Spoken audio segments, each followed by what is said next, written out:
would you like to see inside the first drawer? Yes. It's a bit delicate, this, George. So what we have in here is an instrument.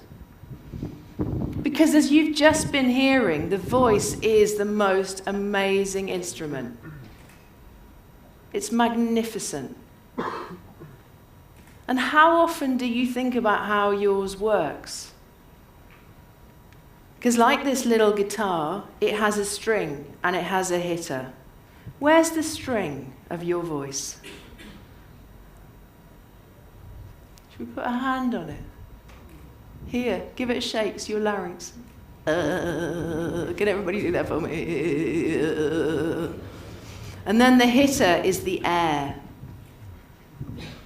Now, when you know that your voice is an instrument, what does that tell you? You know, people come to me and they say, oh, I've got a bad voice, I'm not a good speaker, I get worried about this kind of moment, I hate meetings, I hate presentations, can't do it. The voice is an instrument. There's no such thing as a bad saxophone, is there?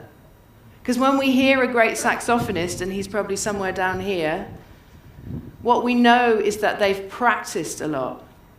That not only do they have talent, but also that they have worked and worked and worked to get a great sound. Now, if you ever doubt the sound of your voice, let me tell you, all you have to do is practice.